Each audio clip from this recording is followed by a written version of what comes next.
Salam, hər vaxtınız xeyir olsun. Bu günləri sizinlə trigonometri təhlilləri müzakirə edəcəyik. İlk növbədə sadə trigonometri təhlillərdən, yəni sinus x bərabərdir A tənliyindən söhbət edəcəyik. Ümumi forması x bərabərdir -1 üstündə k, aksinus sosial pk formasındadır və k burada daxildir z-ə. Nümunə üçün və onu da əvvəlində deyək ki, aksinus a olanda ümumiyyətlə sinusun qiymətlər oblasti -1-dən 1-dir. Yəni ki, sinusun ən böyük qiyməti 1-dir bildiyimiz kimi və ən kiçik qiyməti nədir? -1-dir. Bunların arasında almalıdır. Misala baxaq, sinus x bərabərdir 2/1 tənliyini həll edin deyir bizə. Ümumi şəkildə dedik ki, x bərabərdir -1 üstündə k, aksinus a-dır.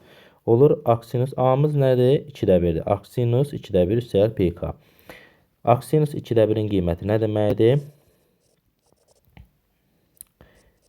Yəni ki, sinus 2/1-i nə zaman alır? O da eləyir 30 dərəcə. Yəni pi bölünsün 6. Baxın, x bərabərdir -1 üstündə k, pi bölü 6 üstəgəl pk. Daha sonra sinus x bərabərdir -2 kök 2 bölü 2.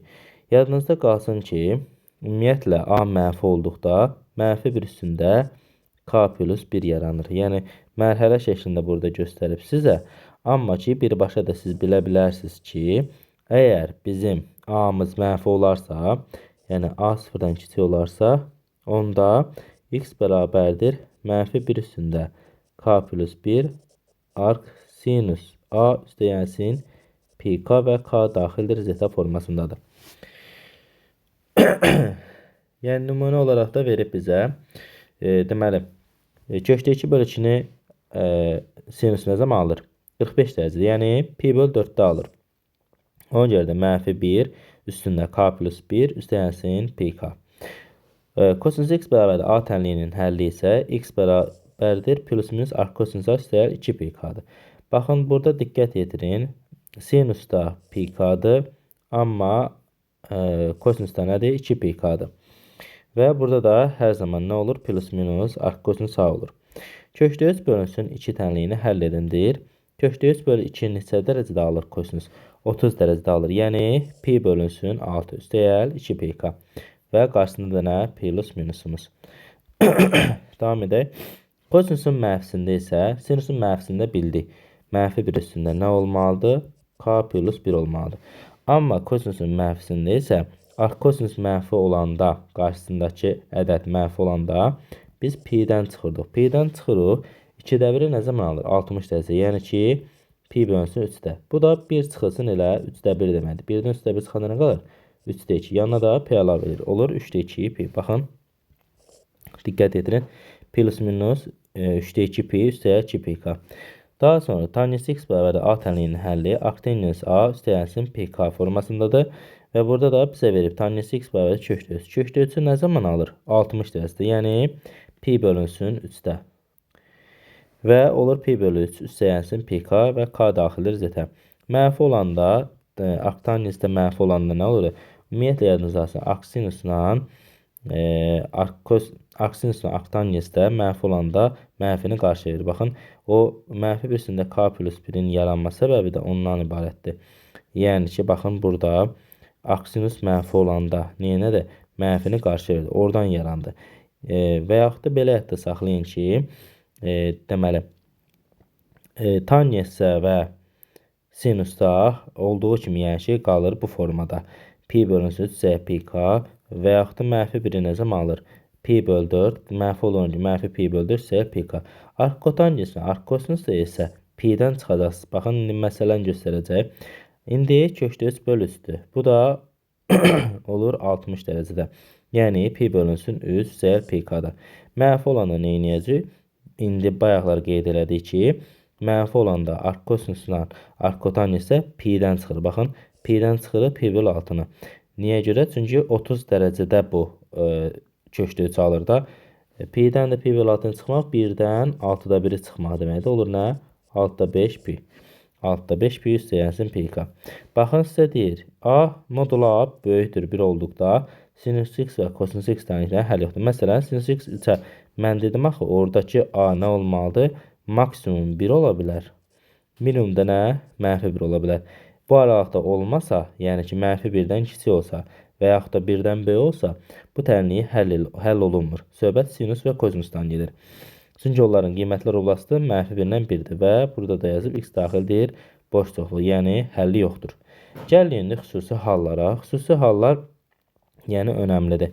Sinus x bərabərdir 0. Hə, bir də onu qeyd eləyək ki, baxın, diqqət etirin, kotangensdə də, tangensdə də və sinusda da nə oldu? PK oldu. Amma ki, arkosinusda nə oldu? 2 PK. Xüsusi hallarda bu fərqlilik yarana bilər. Ona görə diqqət edin. Sinus x bərabərdir 0. 0 üstəyənsin PK-dır. Çünki niyə görə? Baxın, bir rüb nə deməkdir? Yəni, tam bir dövr eləmək. Tam bir dövr eləyir 360 dərəcə. Periodu çünki sinusun nədir? 2π'dir də, düzdür? Sinusun da, kosinusun da dövrü 2π'dir. Tangensin, kotangensin isə dövrü π'dir. Deməli, 2π'dir və biz burada 0'ı nə zaman alırıq? Ümumiyyətlə, sinus dedik nədir? Y xətti kimi götürürük də. Y-in 0 olması nədir? Yəni, x-in olduğu nöqtədir. Baxın, x-i hansı nöqtədə keçib? 2 nöqtədə keçib. Ona görə də orada, yəni ki, bir periyodda 2 dəfə olacaq. 0-la p-də. Ona görə də x bərabərdir pk olur. Və bizə də deyir, y bərabərdir 0 düz xəttini. Hər p-dən bir kəsdiyinə görə dövrü nədir? Pk-dır. Bunu da indi qeyd elədim. Sonra gəl, sinus x bərabərdir 1.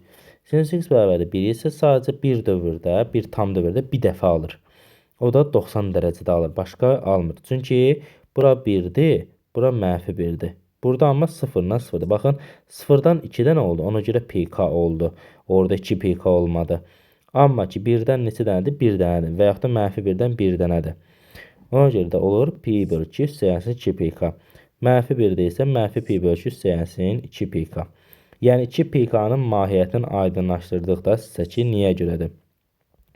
Gəl indi kosinusa. Kosinusda da həmçinin, yəni ki, kosinus bir tam dövrdə. Baxın, burada nə olur? Kosinus x-in elə bir götürürük də. Y-yi kəsdiyi nöqtələr 2 dənədir. Burada 0-dır, burada 0-dır. Amma bura 1-dir, bura nədir? Mənfi 1-dir.